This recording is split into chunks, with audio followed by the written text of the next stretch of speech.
Welcome to Motivational Humanity. You are not alone. There's a moment, and you know the one.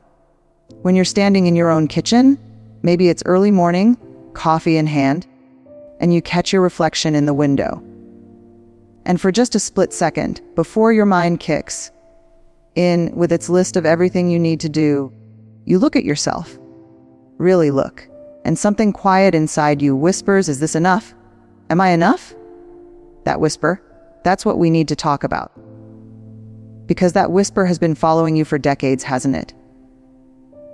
It was there when you raised your children and guessed every decision. It was there when you tried to hold your marriage together with both hands, or when you let it go and weren't sure which took more courage. It was there when you sat at someone's bedside, when you smiled at a party but felt hollowed out on the drive home. When you looked at other women and thought they had something figured out that you hadn't quite found yet. That whisper is the weight we carry. And most of us have been carrying it so long, we've forgotten what it felt like to put it down.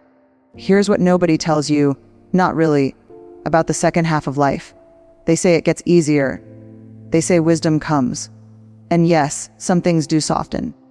But there's also this particular kind of loneliness that settles in when you realize that you've spent so much of your life trying to be the correct version of yourself, and you're not even sure who made up those rules.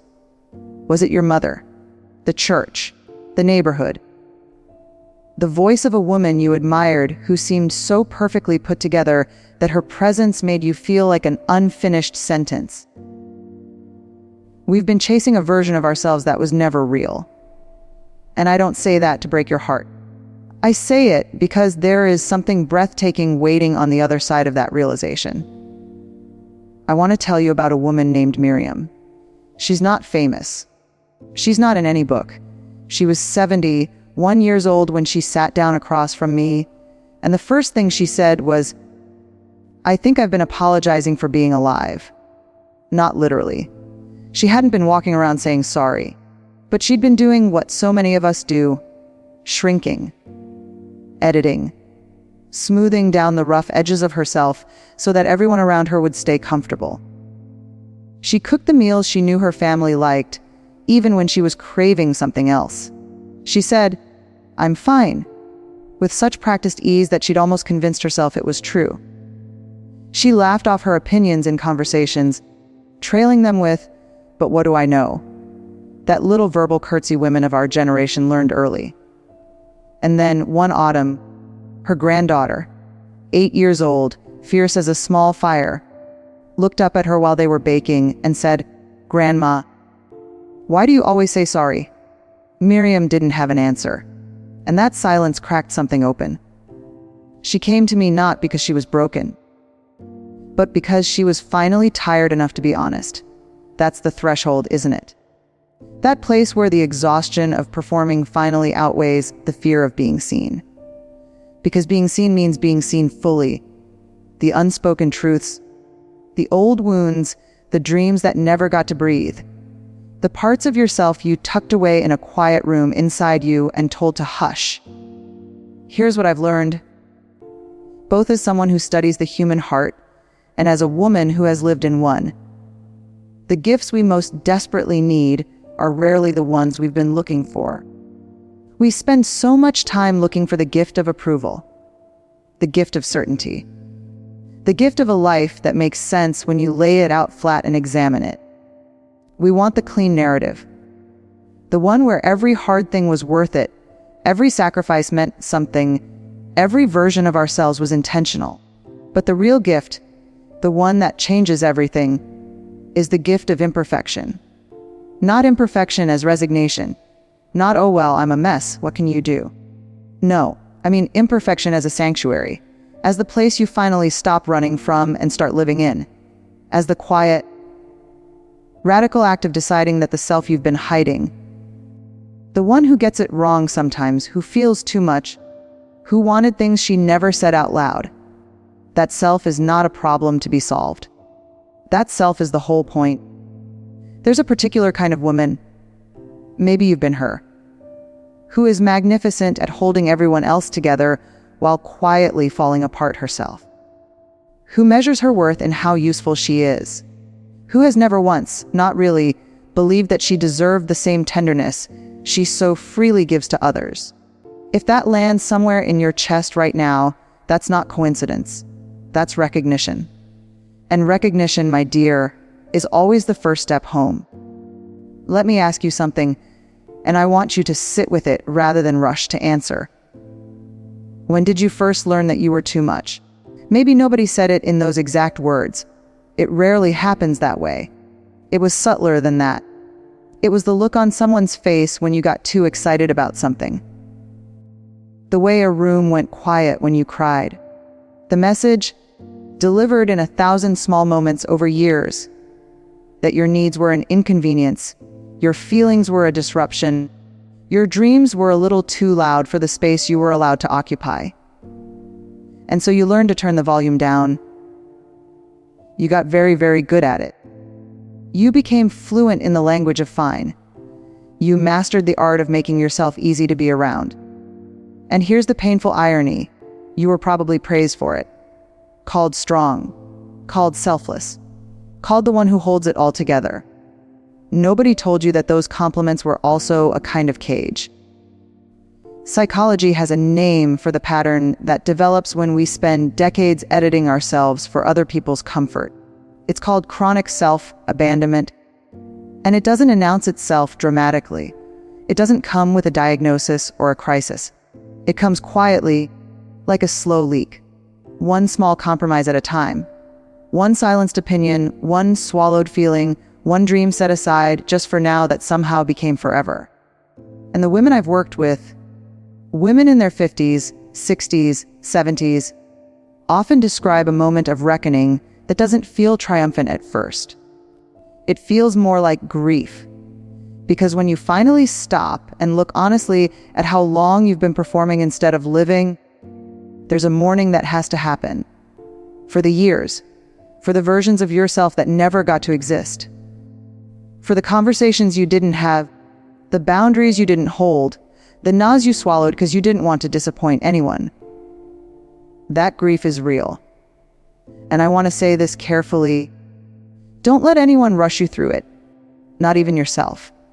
But here's where the turning point lies, right inside that grief. Because underneath the sorrow is something else. Something that has been waiting with extraordinary patience. It's the part of you that never fully believed the story you were told about yourself. The part that always knew, in the quiet whispers of your most honest moments, that you were more than the role you'd been playing. That part didn't disappear. It just went underground.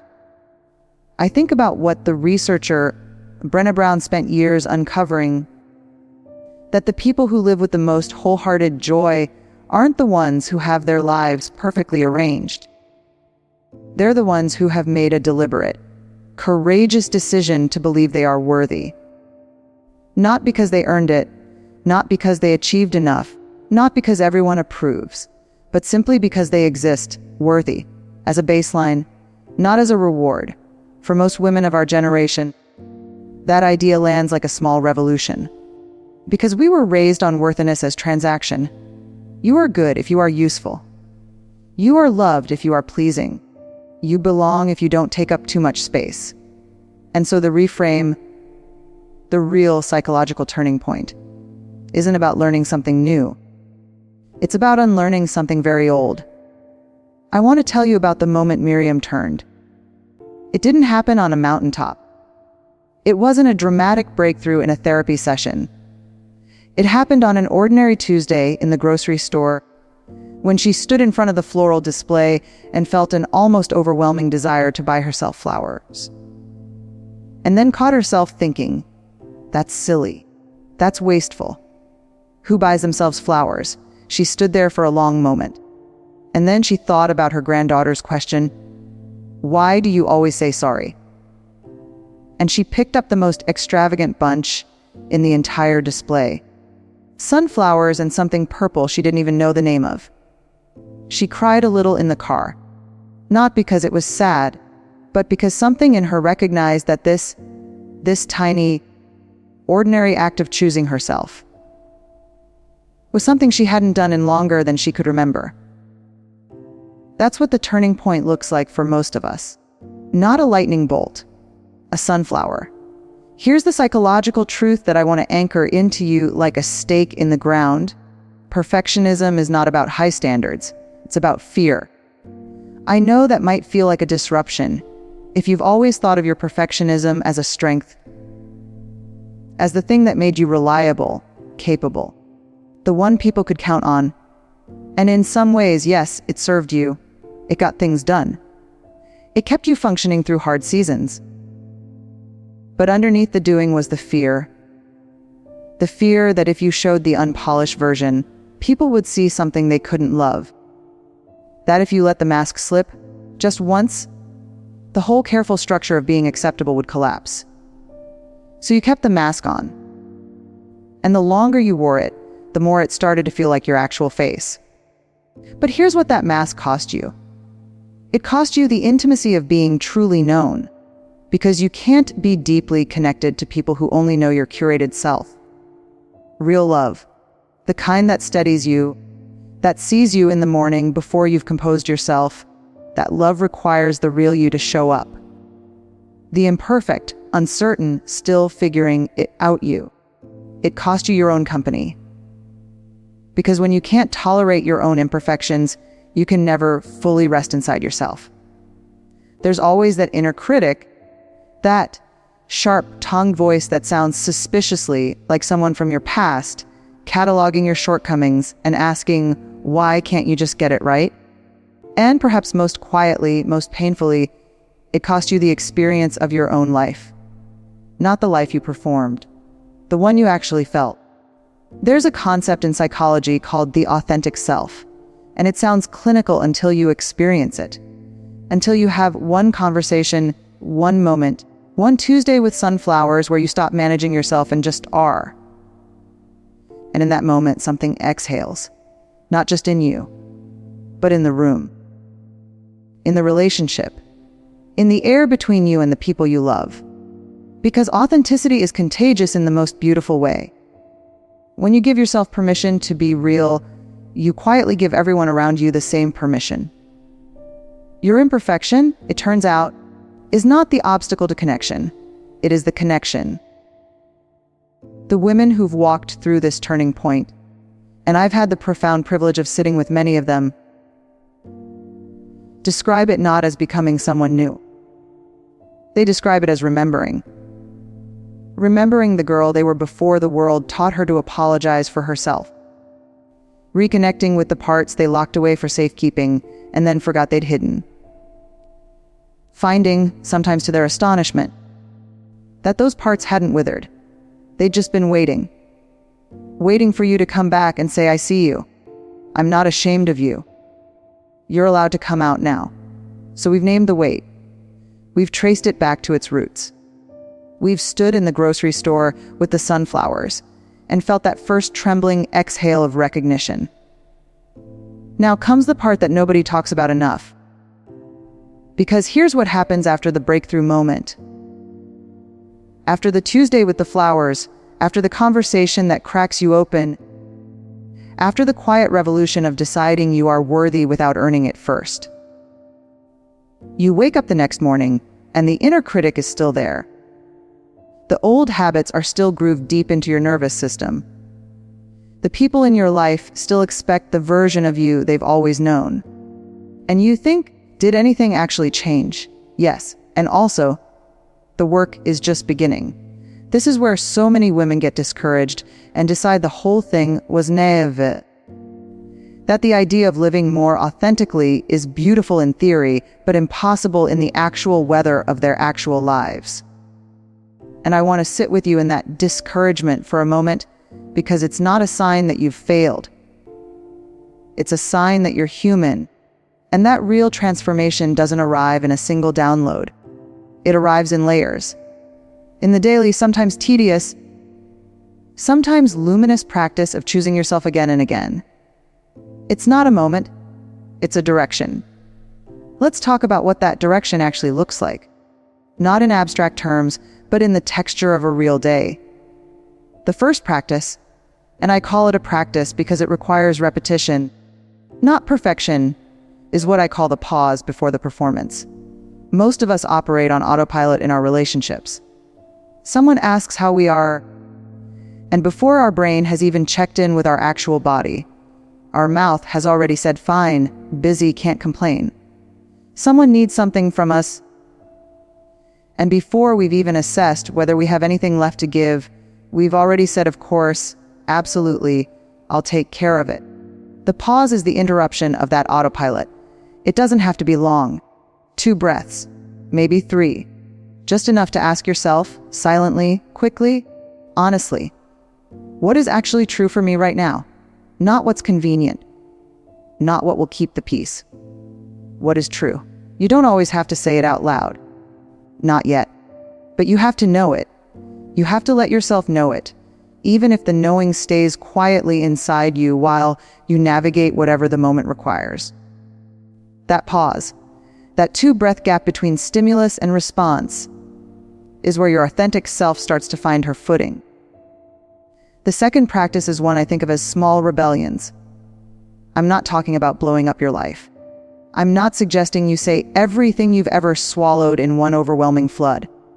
That's not liberation, that's reaction. And there's a difference. Small rebellions are the quiet, consistent choices to honor what's real in you, even in minor ways, even in ways nobody else might notice.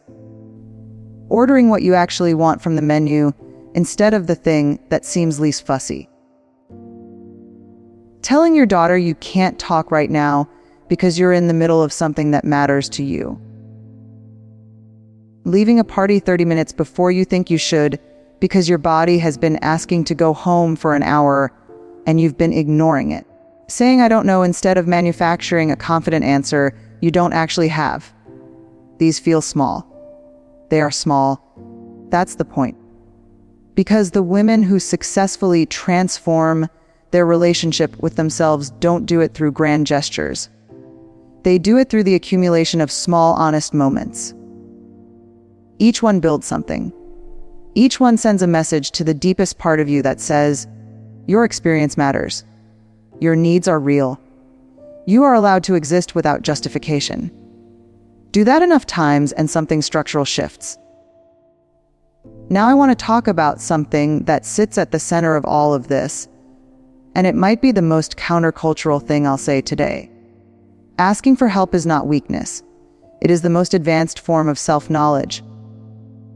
For the women of our generation, women who were shaped in households and cultures where you held it together, where you didn't burden people, where managing was synonymous with strength, asking for help can feel like surrender, like exposure, like admitting to a failure that was never yours to carry in the first place. But here's what I know about the women who've done the deepest work on themselves. The ones who arrive on the other side of this journey with something that looks like genuine peace. They learn to receive. To receive help without immediately calculating how they'd repay it. To receive love without shrinking from it or questioning whether they deserved it. To receive care, even from themselves, without the low-grade guilt that says, "Who do you think you are, taking up this much space?" Receiving is a skill, and for many of us, it is the hardest skill of all to develop. Because receiving requires vulnerability, and vulnerability requires the belief, the bone, deep, practiced, hard-won belief that you are safe enough to be seen. Let me tell you what Miriam did with her Tuesday sunflowers. She started buying them every week, just for herself. And at first it felt indulgent, almost embarrassing. She didn't tell anyone. She'd arrange them in a vase on the kitchen windowsill, and they'd catch the morning light and something in her chest would loosen just slightly. Then one week, her daughter came over and saw them and said, "Mom, those are beautiful. When did you start doing this?" And Miriam said, and I think about this often, she said, "Recently. I decided I was worth the flowers." Her daughter cried. And then she said something that surprised them both. She said, "I've been waiting my whole life to hear you say something like that." Because our daughters, our granddaughters, they're watching us, not for the performance, for the permission. They're watching to see whether a woman can reach her 60s and 70s and decide enough apologizing, enough shrinking, enough waiting to take up space until everyone else is comfortable first. When you choose yourself, you are not being selfish. You are being a map. You are showing the women who come after you what it looks like to live in your own life instead of beside it.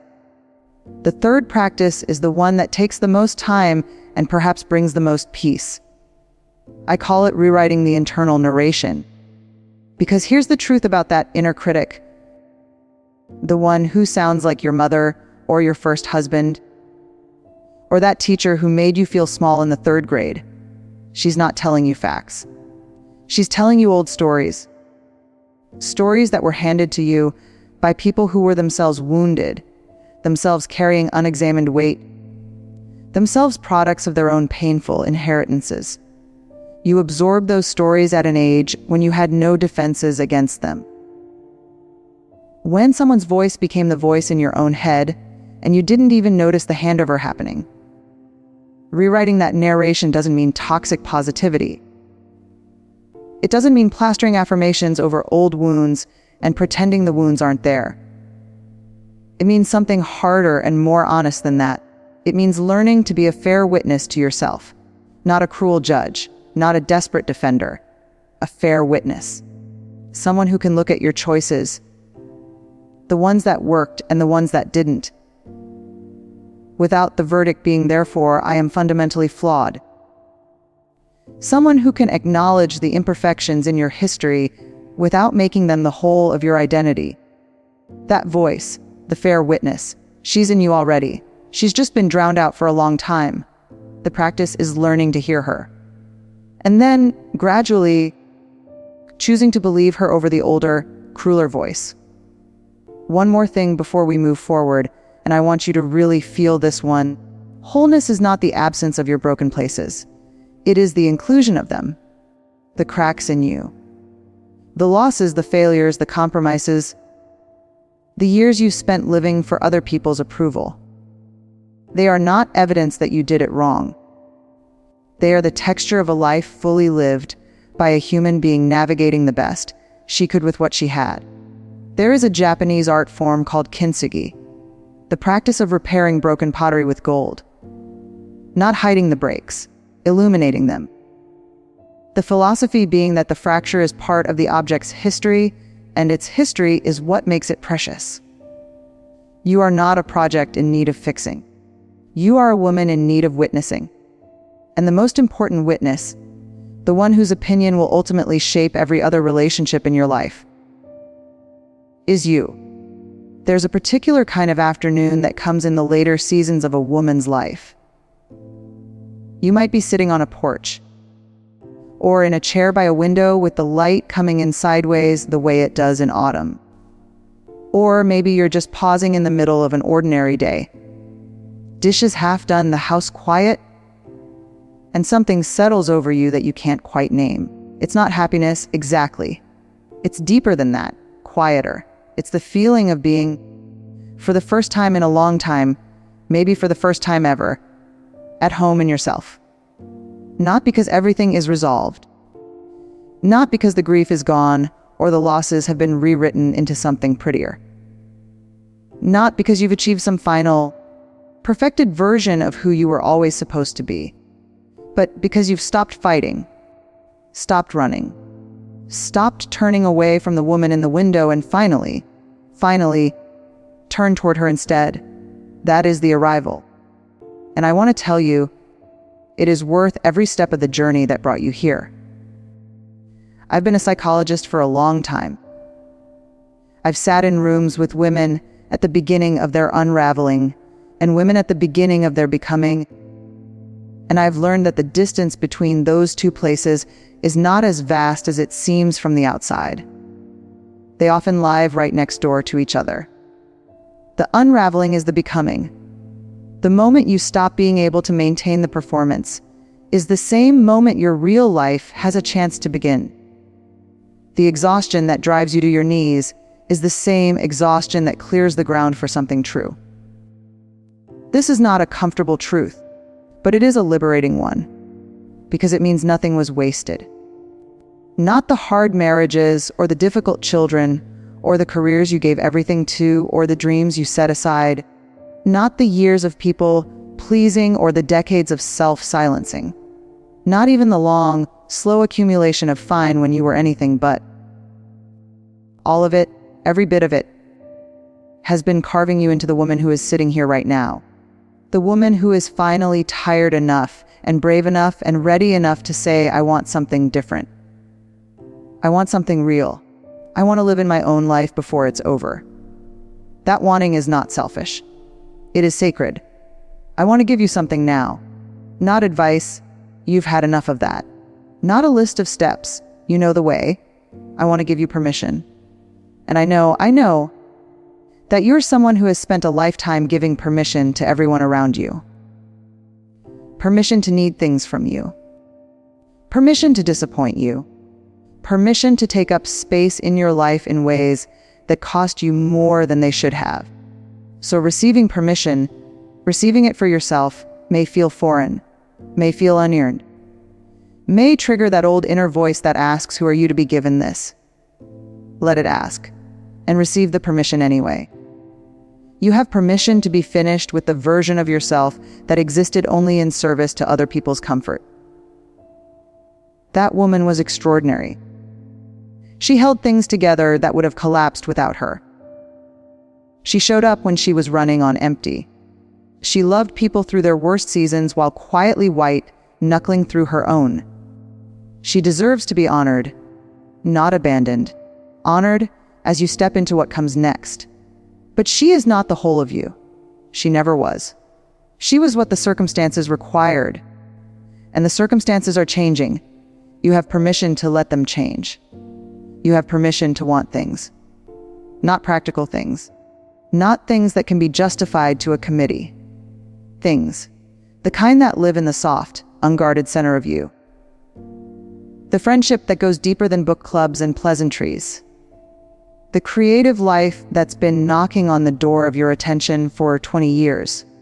The trip you've been putting off until the right time, which has always been some other time, always just around the corner, always after.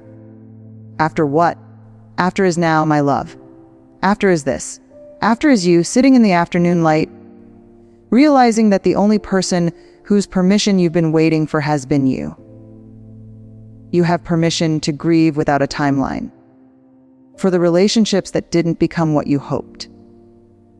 For the version of yourself that got delayed so long, she's only now just arriving. For the mother you wanted to be, or the mother you wished you'd had. For the body you used to have, or the body you always wished for, or the simple, devastating tenderness of watching your own face change in the mirror and feeling complicated about it. Grief is not a problem. Grief is love with nowhere to go. And when you let it move through you, really move, not just be managed, it doesn't consume you. It cleanses you. You have permission to be imperfect and worthy of love simultaneously. This is the one I want to press into your hands like something fragile and precious, because it is the one most easily dropped. Our culture, even the kinder, gentler corners of it, still whispers that worthiness is earned through improvement. That you'll deserve rest when you've finished the work. That you'll deserve love when you've become more lovable. That you'll deserve peace when you've resolved the things that trouble you. But wholeness doesn't come after the work. It comes through the decision to stop waiting. The Japanese potters who practice kintsugi don't wait for the bowl to break before they consider it beautiful. They pick up the broken pieces, they mix the gold, and they make something more honest and more luminous than the unbroken version ever was. You are already the broken bowl. You have always been, we all have. The gold is the willingness to stop hiding the cracks. Let me tell you how Miriam's story ends. Or rather, how it begins. At 71, she started painting. Not because she was good at it. Specifically because she wasn't. She'd always wanted to, always told herself she'd do it later, always assumed she'd need lessons first, talent first, time first, permission first. She bought cheap watercolors at a drugstore and painted terrible flowers on printer paper at her kitchen table. They were lopsided and garish, and she loved them with a ferocity that surprised her. Her granddaughter, the fierce 8-year-old who had started the whole unraveling with one innocent question, came over one afternoon and saw the paintings taped to the refrigerator. She stood very still for a moment, studying them with the solemn authority that only small children have.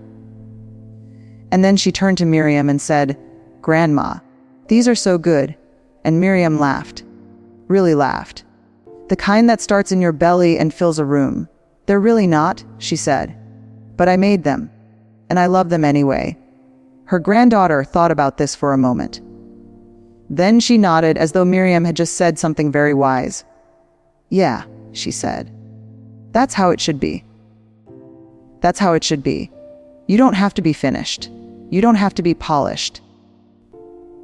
You don't have to have it all sorted and resolved and packaged into something presentable before you're allowed to love the life you're living and the woman who's living it. You are allowed to be mid-painting, mid-sentence, mid-becoming. You are allowed to be exactly, precisely, entirely who you are, unresolved edges, tender places, hard-won wisdom, old wounds still healing, and call that enough. Not settling for enough. Knowing it's enough. There is a version of you, she's very close, I promise, who wakes up in the morning and before the inner critic has a chance to begin its familiar inventory, she takes one breath and thinks, I'm still here. I made it to another day, and I am going to live it as myself. Not the self who has everyone's approval. Not the self who has finally corrected all her flaws. Not the self who exists to be useful, to be needed, to earn her place in every room she enters. Just herself. Imperfect. Present. Alive. That woman is not a fantasy. She is not a destination you haven't reached yet. She is the woman who has been underneath the performance all along, patient as stone, steady as the light that comes in sideways on an autumn afternoon. She has been waiting for you to come home, and now you know where home is. It's here. It's you. It always was.